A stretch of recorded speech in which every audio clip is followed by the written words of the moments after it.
The sun was cruel that day. Amaka wiped the sweat from her forehead as she balanced a basin of ripe oranges on her head, the weight pressing into her neck. She stood by the dusty roadside near Ojulegba Bridge, the same spot she'd been hawking for 3 years straight. Nobody ever looked her in the eye, except to shout, "How much?" or "Quick, quick!" But that afternoon, someone did look. He sat on a broken cement slab near the gutter, barefoot, with matted hair and a tattered shirt.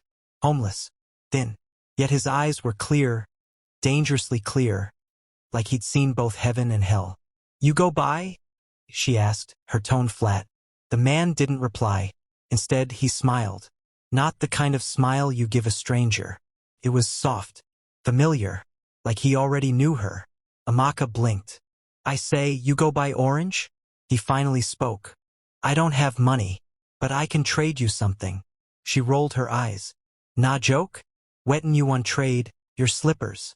He reached into his shirt pocket and pulled out a small wooden chess piece. "A black king. I carved this," he said. "It's the only thing I own. I can teach you how to win with it." Amaka scoffed, but something about his voice held her. That evening, instead of going straight home, she brought him 2 leftover oranges. He told her his name was Daniel. No last name, no story. By the 3rd day, Amaka found herself laughing, talking, sitting beside a homeless man like they were old friends. "Why are you always here?" she asked one night as buses rumbled past. He looked up at the stars and said, "Sometimes the people with the biggest homes are the loneliest, and the ones with none are finally free." But what Amaka didn't know was that just a few miles away in Ikoyi, an emergency board meeting was being held. "Sir," the woman said, gripping a phone, "we've tracked Daniel's signal. He's in Ojulegba." The man at the head of the table, a cold-looking man in a navy blue suit, slammed his fist. "After everything we built, he's sleeping under a bridge?" He turned to the board and said, "If he returns before his birthday, the company is his. If not, it's mine forever." And Daniel? He was laughing softly with Amaka, unaware that time was almost up. The next morning, the market buzzed with its usual noise. Shouting traders, honking buses, and babies crying somewhere in the background. But Amaka wasn't paying attention. Her eyes scanned the bridge across the road. He wasn't there. No Daniel. She frowned, feeling an odd flutter in her chest. Why did it bother her? She tried to shake it off and started hawking, calling out, "Sweet orange! Fresh sweet orange!" But her heart wasn't in it. She didn't know it yet, but across the road, hidden in an alleyway, Daniel was watching her. Not smiling, not relaxed, serious. He held something in his palm, a broken phone with a cracked screen. A photo glowed faintly. It was an old picture of him, in a tuxedo standing between 2 powerful-looking men. He zoomed in on one of the men, then looked back at Amaka. He sighed. "Not yet," he muttered. "She still thinks I'm nobody." Later that evening, Daniel returned to the usual spot like nothing had happened. "Where you go since?" Amaka asked with an accusing smile. "I was watching you," he said. "You day craze." He chuckled. "Just making sure you didn't replace me with another gutter boy." "Me? Never. You day see my face." Their laughter lit up the corner of Ojulegba like magic. But someone else was watching. A woman in a tight red dress, with long fake lashes and the kind of beauty that demanded attention, stood behind a nearby Danfo bus, her eyes locked on Daniel. She dialed a number. "Oga," she whispered. "He's still here, and he's with a girl." On the other end, a deep voice growled. "Make sure she doesn't fall too deep. That girl is not part of the plan." Back at the bridge, Daniel turned to Amaka. "You ever wish you were rich?" he asked. Amaka looked down. "Sometimes, but not to wear wigs or drive car. Just enough to treat my twin sister's illness. She's all I have." Daniel froze. "Twin?" "Yes, we be orphan. My sister gets spinal problem. We just day manage." Daniel looked away, his jaw tight. Amaka smiled. "But I get hope. USEF. You be like hope sometimes. He looked her dead in the eye. And if I told you, hope can come in disguise? She laughed. Nah, film be that. But her laughter died when Daniel stood and whispered, just promise me something, Amaka. If anything strange happens, don't stop trusting me. No matter what you hear. That night, someone snuck into Amaka's home. Her sick sister lay asleep. A shadowy figure placed an envelope beneath her mat. The next morning, Amaka found it. Inside, money bag 500,000 Nigerian nairas cash. And a note. For your sister. Someone believes in your kindness. She looked up, shaking. Who could have done this? She ran to the bridge. But Daniel was gone. Amaka stood by the bridge with the envelope in her trembling hands. 500,000 Nigerian nairas. It didn't make sense. Was it a mistake? A trap? Or was it Daniel? She waited for hours. No sign of him. She asked around. A few bus drivers said they hadn't seen him. One meat pie seller said he watched him get into a black SUV the night before. Amaka's heart dropped. SUV? Daniel no fit enter SUV. You sure say nah him? The woman looked confused. Tall, skinny guy? Rasta hair? Yes now. The driver even opened door for Am. Like say nah Oga. Amaka's oranges nearly fell from her tray. Back home. She used part of the money to rush her sister, Adaora, to a private clinic. The nurse blinked at the cash. You said you're a street seller? Where did you get all this? Amaka didn't answer, just whispered, please help her. She hasn't walked in weeks. Meanwhile, in a dimly lit lounge somewhere in Victoria Island, Daniel sat across from a man in dark shades and a gold wristwatch. Why did you break protocol? The man asked. Daniel sipped his drink without looking up. She was hungry. Her sister's dying. I'm not heartless. The man leaned in. This isn't about heart. It's about the agreement. You disappear for 6 months, no access to wealth, no interference. That's how you prove you're ready. Daniel stood. I'm not proving anything. I'm just doing what feels right. Even if it risks everything your father left you? Daniel's hand clenched. He left me a legacy, not a cage. The next day, Amaka's sister woke up stronger than she had in months. The doctors called it progress. Amaka called it a miracle. She stood outside the clinic, staring at the sky, whispering, if this is you, Daniel, thank you. Just then, a black SUV pulled up slowly beside her. Her heart pounded. The window rolled down. Not Daniel. A man in his early 60s, in agbada, sunglasses, and a knowing smirk. You're Amaka, right? She nodded cautiously. I have a message from Daniel. She stepped back. Relax. He said you should keep the money, and that he'll see you soon. But only if you're ready to know who he really is. Before she could speak, the SUV pulled away into traffic. That night, Amaka couldn't sleep. Her thoughts ran wild. Who is Daniel? Why is he sending people to me? Why would a homeless man ride in a black SUV? Suddenly, she heard a knock on her window. She rushed to open it, and there he was, Daniel. But something was different. His clothes were new, his beard trimmed, his scent expensive. He looked like a stranger. Daniel? She asked, barely above a whisper. He stepped closer. Amaka. There's something I need to tell you. Amaka couldn't move. The man in front of her looked like Daniel. But he wasn't the Daniel from Ojulegba Bridge. This one wore a watch she couldn't pronounce. His voice was calmer, deeper.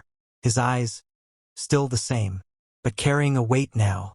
I wanted to tell you earlier, he said softly. But I wasn't ready. Amaka stepped back, arms crossed. Ready for what? What's all this, Daniel? Who are you really? He looked down. My real name is Daniel Emeka Okwudili. My father was the founder of Dilitech Holdings. Her mouth dropped open. You mean that company that's always on TV? That owns half of Lekki? He nodded. Yes, I'm the only heir. Amaka took another step back. So you lied to me? Daniel shook his head. No, I hid the truth. I walked away from the boardroom, the money, all of it. because I didn't know who I was without it. And now you do? She snapped. He sighed. No. But I knew who you were, and I didn't want to lose that. Silence. Only the sound of a passing kiki in the distance. Amaka finally whispered, "So what now?" Daniel smiled gently. "Now, I tell you the part that's harder." She blinked. "What's harder than lying about being rich?" He hesitated.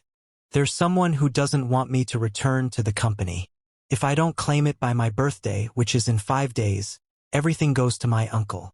Amaka narrowed her eyes. "So, why does he care about me?" Daniel looked at her with regret.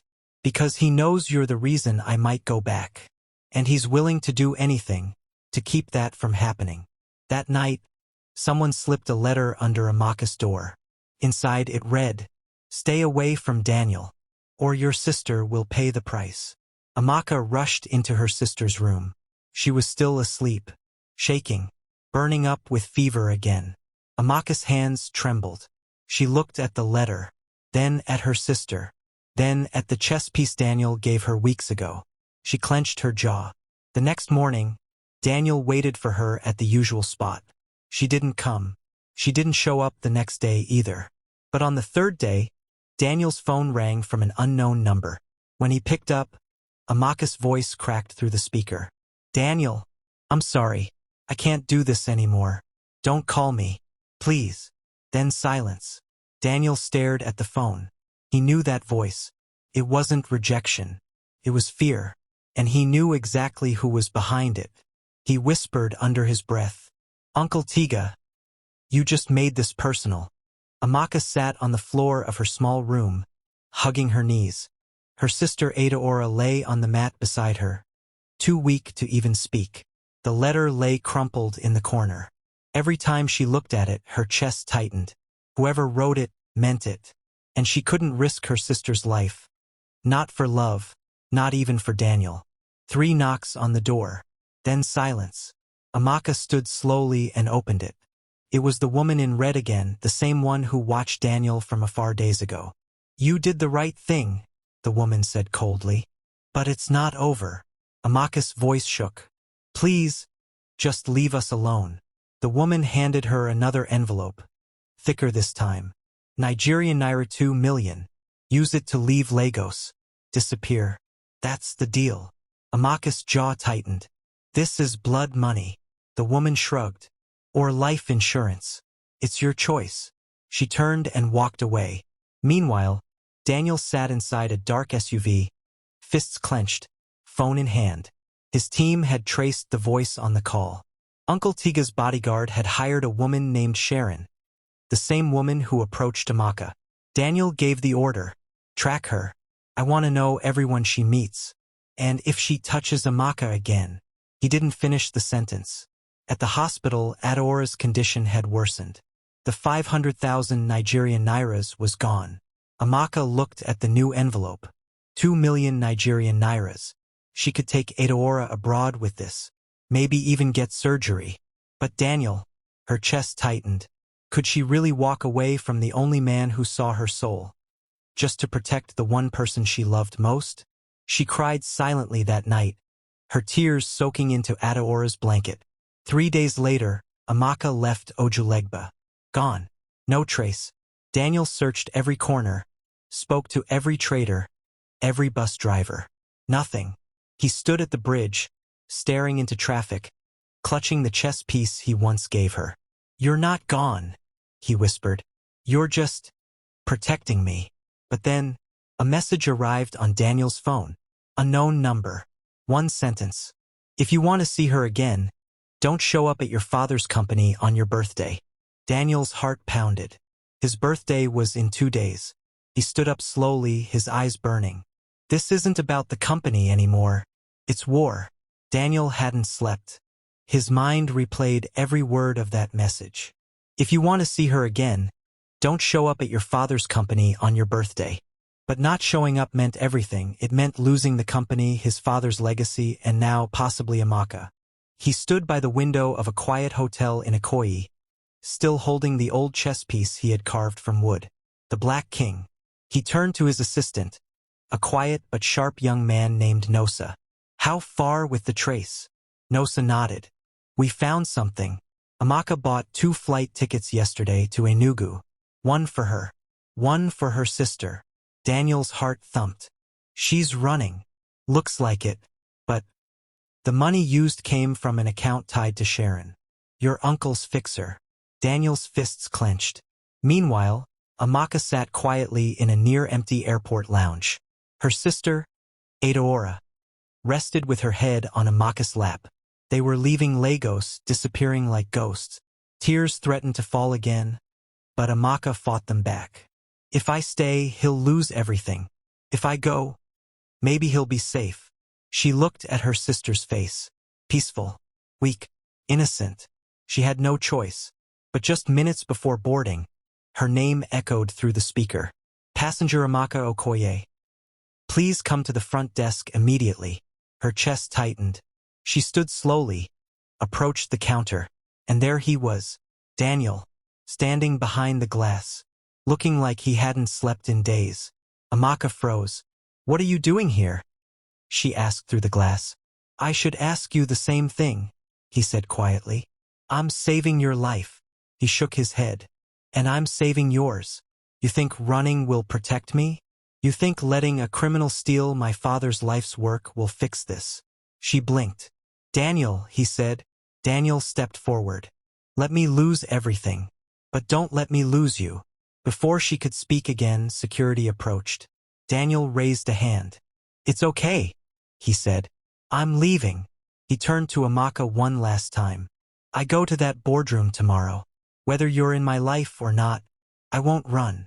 Back in Victoria Island, Uncle Tiga stared at his screen. Sharon's voice crackled through the speaker. He found her. Uncle Tiga's eyes narrowed. Then Plan B begins. The next day, Daniel walked into the company building, tall, confident, wearing the same suit his father wore the day he launched the company. Every board member rose. He was about to speak when security ran in. Sir, you're under investigation for fraud.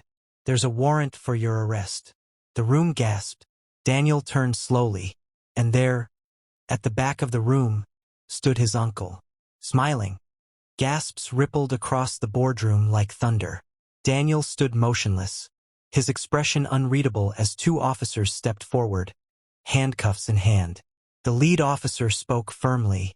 Mr. Daniel Emeka Okwudili, you are under investigation for corporate fraud, financial mismanagement, and obstruction of justice. Daniel turned calmly to the board. I assure you, this is a setup. From the back of the room, Uncle Tiga walked forward, clapping slowly, mockingly. The young prince returns, only to fall into his own trap. Daniel's jaw tightened. You forged the documents, didn't you? Uncle Tiga shrugged, smiling. Now, let's not accuse family in public. The officers placed handcuffs on Daniel. Flashes went off, news cameras had been tipped off in advance. Daniel looked at each board member, most of them silent, uncertain. Then his eyes locked on one man, the oldest member of the board, Chief Olaranfimi, his late father's closest friend. Chief, you knew my father. You know this isn't me. The old man's eyes glistened. I believe you, son, but they've made the evidence look very real. Daniel was led away. Uncle Tiga watched, then turned to the board and declared, It seems the company now has no valid heir. I suggest we proceed with the emergency vote for new leadership. Some nodded reluctantly. Others hesitated. But the plan was moving just as Uncle Tiga designed it. That evening, news spread like wildfire. Billionaire heir arrested in fraud scandal. Dili Tech empire collapsing? Company votes to remove founder's son. At the airport in Enugu, Amaka watched the story unfold on a public TV screen. Her knees nearly gave way. Daniel arrested? It didn't feel real. Her sister, Adaora, looked at her and whispered, Isn't that the man you care about? Amaka's heart pounded. I need to go back. Are you crazy? A nearby traveler said. Lagos is not safe now, and he's in jail. But Amaka had already stood up. I don't care. If I let him fall alone, Then what was the point of it all? The next morning, in a dim prison cell, Daniel sat on the cold floor, hands wrapped around his knees. He had nothing. Not the company, not Amaka, not even his freedom, just silence, until footsteps echoed. Then a voice. Amaka, I told you not to lose everything for me, and you did it anyway. Daniel's head shot up. She was standing by the bars, her eyes red but blazing with fire. He stood, stunned. How did you? I came back, and I'm not leaving again. Then she pulled something from her bag. A brown folder. I think I just found something your uncle didn't expect. Daniel stared at the folder in Amaka's hands like it was gold. How did you get that? He asked, voice low. Amaka glanced around the prison's visitor room before sliding it across the table. When I left Lagos, I thought it was over, but someone followed me to Enugu. A man named Nosa. Daniel's eyes widened. My assistant? She nodded. He said if I still cared about you, I should see something. Inside the folder were photocopies of documents, bank transactions, secret meeting logs, and even an audio recording transcript. All linked to Uncle Tiga. Daniel scanned through them quickly. The money trail led to fake consultancy firms. The signatures matched those used to frame him. And the transcript? A conversation between Uncle Tiga and Sharon. Once the boy's arrested, we vote. You get your cut. I get the company. Daniel's jaw clenched. This is enough to bury him. Amaka shook her head. No, it's enough to burn him. But we need a judge who won't sell the truth. Meanwhile, Uncle Tiga sat in his private office sipping palm wine, laughing with a journalist. Just say it was drugs. Public loves that angle. The journalist hesitated. Sir, won't the boy fight back? Uncle Tiga leaned back, smiling. He won't even see the punch coming. By the time he's out, I'll own everything, including public sympathy. Suddenly, his phone buzzed. Unknown number. Text message. Your sins are leaking. Tick-tock. His hand froze. His smile faded. Back in Lagos, Amaka met with Chief Oloranfimi in his private residence. She placed the folder on his table. This was meant for you. From your old friend's son. The chief read silently. His hands trembled slightly. I warned Tiga not to chase greed, he murmured. He didn't just betray Daniel.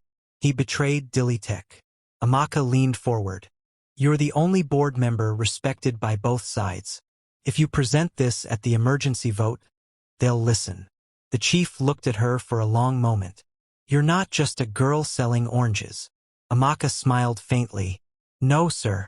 I'm the girl your future CEO fell in love with. 2 days later, Daniel was released. No cameras, no press. But his return was not silent. A secret board meeting was called.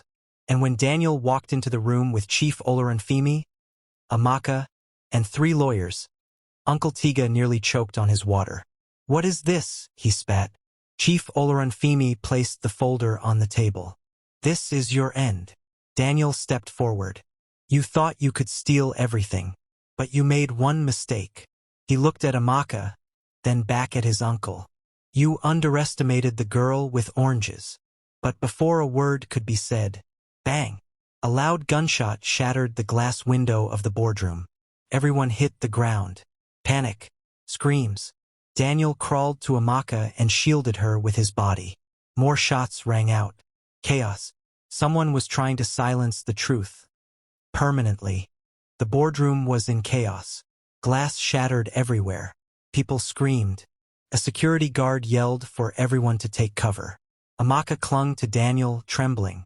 He held her tightly, shielding her as bullets pierced the conference table. Then silence. Only the sound of distant footsteps. The shooter had fled. Daniel stood slowly, blood dripping from a shallow cut on his arm. Amaka, are you okay? She nodded weakly. You're bleeding. I'm fine. But in that moment, his eyes turned cold. He knew this wasn't just an intimidation tactic. This was a message. 10 minutes later, police swarmed the building. Officers reviewed CCTV footage, but the shooter's face was covered. Daniel paced furiously, his knuckles white. Chief Olorunfemi pulled him aside. This is getting out of control. We need to go public. Daniel shook his head. Not yet.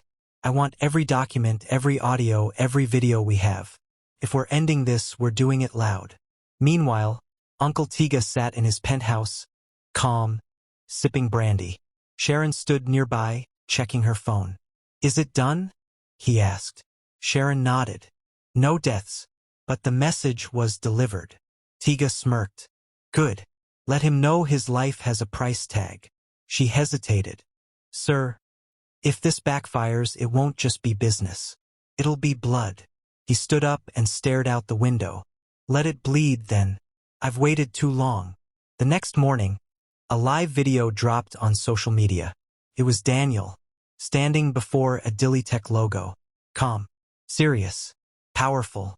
My name is Daniel Emeka Okwudili. I've kept quiet long enough. But now, the truth must speak louder than bullets. He laid out the fraud, the betrayal, and the attempt on his life. He exposed Uncle Tiga. He thanked the one person who risked everything for him. A woman who once sold oranges but gave me strength when I had nothing. The video went viral in under an hour. In court the next day, Daniel pressed charges. Evidence was overwhelming. But Uncle Tiga didn't show up. He vanished. Back at home, Amaka found Daniel on the rooftop, staring at the skyline. He's hiding, she said softly. Daniel nodded. Cowards always do. She touched his hand. You did it. He looked at her. Really looked at her. For the first time since it all began. No, we did it. Just as peace began to settle in, a phone rang. Daniel answered. Silence. Then a distorted voice. You exposed the head, but the body's still moving. You have one final move, Daniel. Then the line cut. Daniel stared into the night. This wasn't just about my uncle. This was something bigger. The message echoed in Daniel's mind like thunder. You exposed the head, but the body's still moving. He stood on the rooftop, his chest rising and falling. Amaka stepped closer. What does that mean? Daniel turned slowly, voice heavy. It means my uncle wasn't working alone. The next morning, Daniel met with Chief Olorunfemi, Amaka, and his legal team. A deeper audit of the company's records revealed something chilling. For years, money had been siphoned out of Dilitech, not just by Tiga, but by a secret circle of 5 powerful investors. Names he trusted, people his father trusted. They had plans to split the company, sell parts of it to foreign interests, and erase the Okwudili legacy forever. Daniel closed the folder. This isn't business. It's betrayal. That evening, Daniel made one final broadcast. There are still those trying to silence the truth. But I will not be bullied. I will not disappear. I am my father's son, and I'm standing. The video shattered the internet. Hashtag I Stand With Daniel trended across the country. Protests broke out in support of him. The following day, his birthday, Daniel walked into the company building at exactly 9 a.m. This time, he wasn't just an heir. He was the rightful CEO. The board, under pressure from shareholders and the public, voted unanimously to reinstate him. Daniel gave his speech not with anger, but with grace. To those who stood by me, thank you. And to those who betrayed me, I forgive you. But you're no longer welcome in this house. Later that night, Amaka stood beside him on the same bridge where they first met. She held an orange. He held the chess piece. You changed my life, Daniel said softly. No, you saw my life, Amaka replied. And you didn't run. He took her hand. I didn't fall in love with an orange seller. I fell in love with a queen who had nothing, and still gave everything. They kissed under the streetlight as cars roared by below them. But as they walked away, a shadowy figure watched them from a parked car. He dialed a number. They've won this round. But this story isn't over. Click. To be continued. Part 2 coming soon.